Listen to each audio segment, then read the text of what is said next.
How big an opportunity is Africa for the tech talent shortfall the world is facing? Today, we'll talk about that on Culture Builder Live.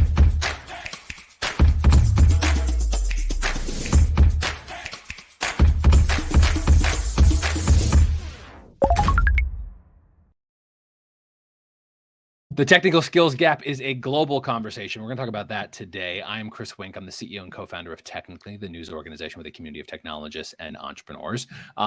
For many years, India was seen as this major powerhouse adding technical talent to a global conversation. There's been much conversation about whether Africa represents that next big opportunity. I'm going to talk about that today with Kwame Yamgnane. He is the CEO of Qwasar. It's a coding bootcamp that has done work in more than 30 countries, but since 2019, been doing upskilling and technical preparedness work in several countries in Africa. Kwame, thanks for being here. Hey, nice to meet you. How are you, Christopher? I'm doing pretty good.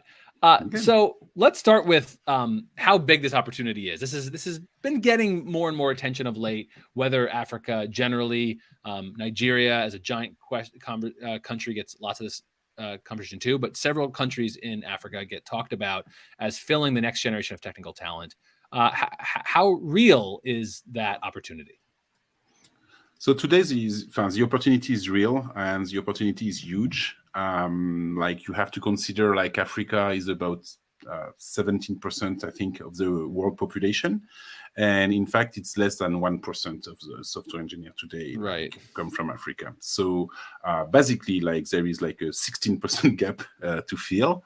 And today, Africa is on its way to fill that gap. So definitely a lot of opportunities. And tell me a little bit about what Qwasar is doing in Africa and has been since 2019. So what we are doing is like we are providing we are providing like a lot of different courses to Africans. So we start small. We start in Nigeria, and time for us to learn how does it work. So today we have a couple of thousand of students who are in Africa. We are continuing to grow. We are in Cameroon. We are in Gabon. We are in Niger. We are in Nigeria. We are in Senegal. So we are spreading around in all different countries in the sub-region. That's what we are doing. And are those in-person programs, virtual? How are you doing those programs? Oh, it's a good question. So we are working with local partners.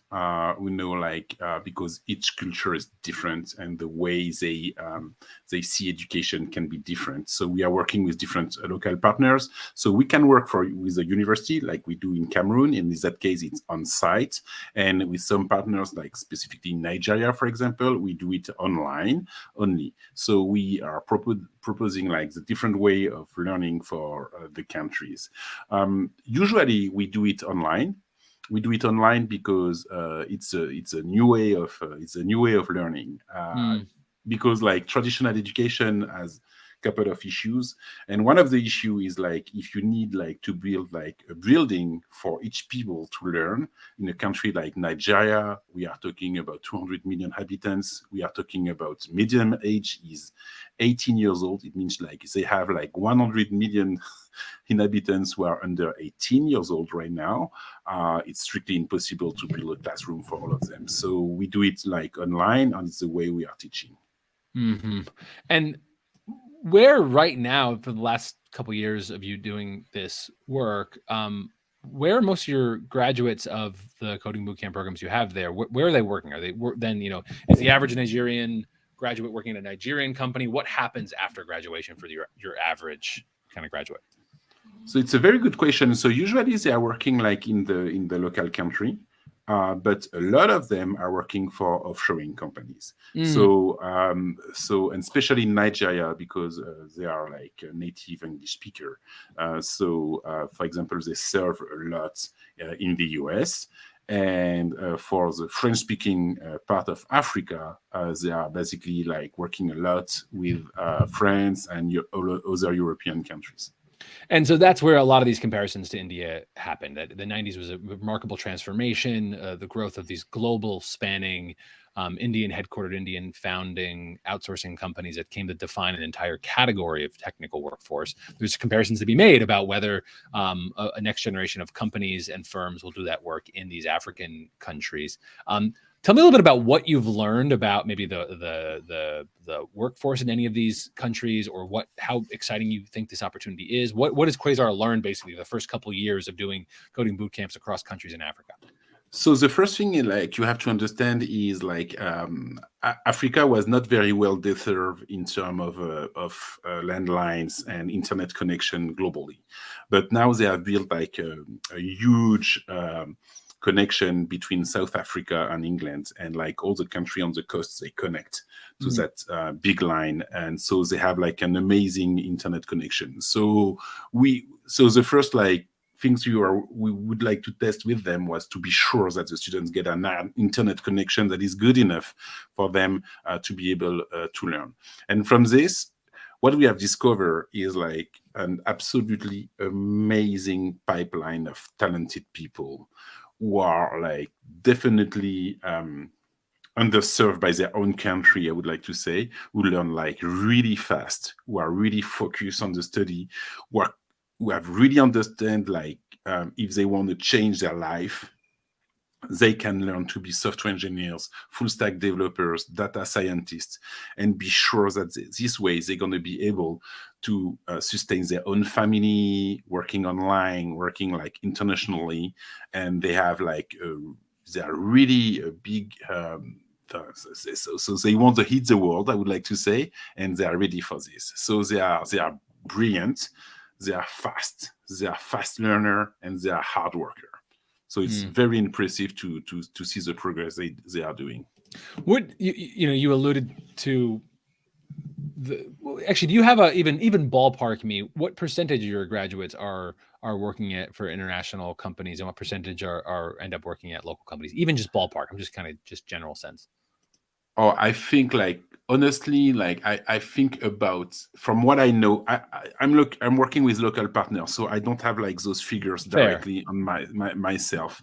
But from what I hear, I think like maybe 60-70% or maybe more are working for international companies. Oh, interesting. Okay, so that is already a clear sign of the global footprint of the emerging tech workforce. And as you alluded to, you're talking about thousands of graduates after the first few years across these countries, or students who have come through the program. Do you know that rough sense? Yeah. So what are there lessons that you want, given an audience of tech employers largely in the United States, what you think American companies should know about African tech talent? Should they be working with outsourcing companies on some build? Should they be hiring directly? Any lessons about what is easy or not, or what you would tell the average American tech company to be thinking about, and how they should understand Africa as a tech talent pipeline? Yeah. So I think like it's a bit early for a classic US company to go directly hire like talented people in Africa. It's very different culture, way of working, like even like the banking system, how you're going to pay them, these kind of things can be like a bit tricky, like purely like technical stuff like this. Whereas if you reach directly like outsource company, like I know a big one, for example, in Nigeria that is called OGTL. Those guys, for example, they have like the full pipeline to work with the US. So if you are looking for a specific workforce, test a new workforce, doing something new, I think you should go definitely in Africa, because there is a lot of things to do, and you should go do it through like outsourcing company and not directly going on the continent. Kwame, you and I had too long a pre-chat in our conversation, so I'm gonna have to cut our conversation early. But I've quite enjoyed our time, and I'm sure we'll be talking again. Kwame Yamgnane is the CEO of Qwasar coding boot camps around the world, but has most recently in the last few years grown them in and around several African countries. Kwame, thanks so much for being here. No problem. Thank you. All right, everyone. We'll see you next time. Talk to you soon. Bye. Bye.